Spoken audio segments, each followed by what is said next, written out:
Hey guys, it's Alex C with TFP TV, and for today's field strip we're going to be taking a look at an FN FNC, which is actually my favorite assault rifle of all time. And yes, this is an assault rifle, it is select fire, it does fire an intermediate caliber, blah blah blah blah blah. But really it's a terrific rifle. I mean, these are very accurate, very well made guns. They have a milled lower and a stamped upper, which is kind of unusual. They've been adopted by the Belgian military, the Swedes as the AK-5, and Indonesia.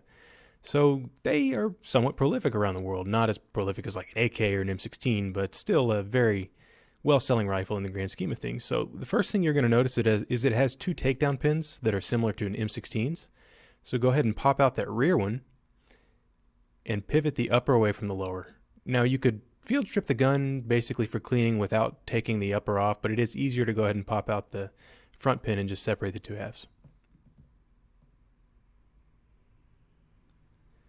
So at this point you're going to pull out the bolt and carrier from the rear.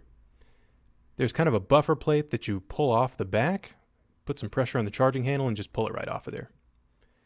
Now once the charging handle gets almost all the way to the rear, lift the dust cover up a little bit manually and pull the charging handle out. Similar to an FN Scar or something like that. And the dust cover is a lot like an M249 if you're familiar with that gun.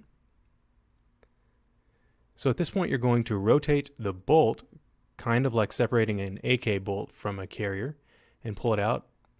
Now the firing pin is retained inside of the carrier rather than the bolt, which is kind of rear, and there's also a spring. So that's actually all you need to do to field strip an FN FNC rifle. These are very somewhat similar how they operate to an AK. The bolt and carrier are laid out in a similar fashion, but the ergonomics are more AR-15 M16 like. So this really is a great fusion of those two systems. You've got a piston operated rifle with better ergonomics, frankly, and these things are extremely reliable. I put thousands upon thousands of rounds through this gun. If you'd like to see a video of us shooting this and putting it to the test, I'll go ahead and link to that in this end card here, as well as the description for mobile users. So we hope to see you next time, guys. Big thanks to Ventura Munitions for helping us out with the cost of ammo.